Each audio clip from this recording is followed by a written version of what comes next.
Hi, I'm Allison Trimble with Willfully Guided Horsemanship. Today we're going to be talking a little bit about keeping your horse from anticipating the lead change. Valarie Richey from Bellingham, Washington submitted the question, now that I'm changing leads on my horse really wants to anticipate the lead change and isn't really changing leads when I ask him to. And I want to say this is a very common problem. You put all this work into teaching your horse to change leads, and that feels like the toughest thing you're going to have ever gone through. And you're going to feel like you've accomplished it, and now all of a sudden you're going to have trouble with your horse wanting to change leads, you know, whenever you go through the center of the pen, because you've worked so hard to get that done, and now you're going to just be loping across the center of the pen, and he's going to want to swap leads on you, and that's definitely something that's not going to serve you well in the show pen. So we talked a little bit about leads not being a change of direction, being actually the lead that they're on, and that's really important to remember here. You also want to remember that your horse needs to change leads when you ask him to. There's going to be lots of occasions where you're going to want him to switch leads. It isn't just because you went through the center of the pen and changed directions. So there's a couple of drills that we use to enforce this on our horses, and it's more of a way of thinking for you as the rider than it is actually training the horse to do something. So what I'm going to do here is I'm going to start loping around, and first I'm going to show you where you would typically change leads on your horse, which is right in the center of the pen. And then I'm pretty sure if I go around here and change leads each direction, he's going to go across the center and want to change leads again.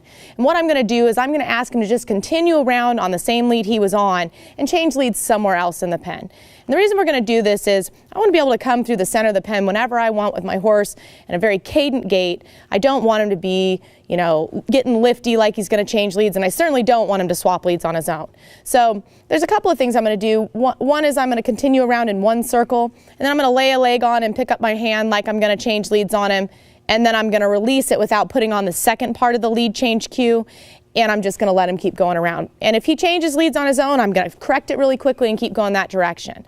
The other thing I'm going to do is I'm going to come through the center, I'm going to push him around into a counter canter, and I'm either going to, depending on what he does, change leads on the other side of the circle, or I'm just going to come around, counter canter all the way around in that circle and come back through.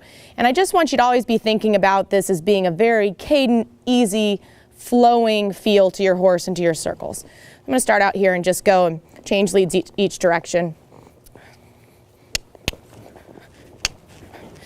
So if I'm loping in my reining pattern, I'm going to be coming through the center here.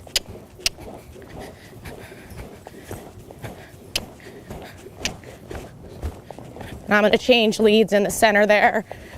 I'm going to come around here, come through the center. I'm going to change leads there. So now that my horse will change leads in the center, I want him, I'm going to be loping a few circles around here. Maybe I'm going to run a couple of large, fast circles. So when I'm schooling him at home, I want to come through the center here, pick up on him like I'm going to change, and then I'm just going to keep continuing around in the same circle. And in my head, I'm going to kind of be thinking like I'm going to change leads, so I'm setting him up for this here. I'm going to say change, and then I'm just going to keep continuing around.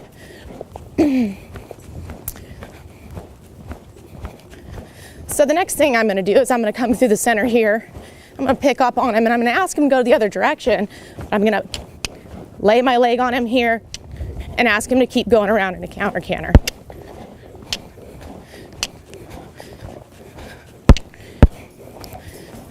So this time I'm just going to come straight back through here, and then I'm going to come back on this same circle. Now this time I'm going to come through. I'm going to counter canter around a little ways, and then I'm going to change here instead of continuing around all the way, because now I'm going to go around and do the same drill the other way. So I'm going to come through the center here, and I'm going to ask him to counter canter, hold this counter canter all the way around.